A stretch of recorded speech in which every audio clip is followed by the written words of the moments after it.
certaines personnes ont pensé que ce n'était pas un dialogue inclusif, mais là, vous avez toutes les forces vives de la nation qui convergent pour un seul idéal, le Gabon de demain. Et je peux vous dire que dans les commissions, les sous-commissions, les débats sont tellement houleux parfois que vous avez l'impression d'assister à un match de boxe. Mais mieux encore, la particularité de ce dialogue est qu'il reprend en effectivité les 38 000 propositions des Gabonais.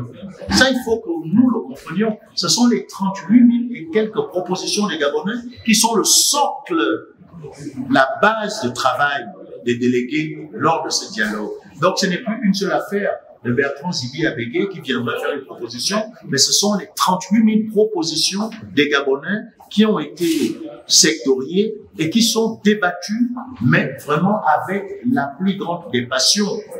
Une seule finalité, le Gabon de demain à mettre en orbite pour les 50 ou 100 prochaines années. Vous avez foi en la prise en compte des résolutions au sortir de ces dialogues? Naturellement, toutes ne seront peut-être pas prises en compte, mais le Satur le sera. Savez-vous que notre pays, le Gabon, est régi depuis ce qui avait été décidé par les Gabonais en 1990? C'est en 1990 que nous avons eu toutes les réformes que nous avons aujourd'hui. Donc moi, j'ai la faiblesse de croire que tout ce qui est en train d'être discuté aujourd'hui, qui demain sera mis en exergue, même si tout n'est pas retenu, mais le Gabon de demain est en train de se dessiner au dialogue politique qui a lieu actuellement.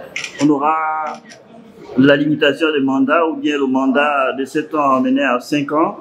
Ça, je ne saurais vous le dire parce que les sous-commissions travaillent encore entre elles. Attendons les premières plénières. En tant qu'acteur politique? En tant qu'acteur politique, je pense que nous avons besoin de limiter les mandats. Parce que, malheureusement, le cimetière est plein de personnes qui pensaient être indispensables.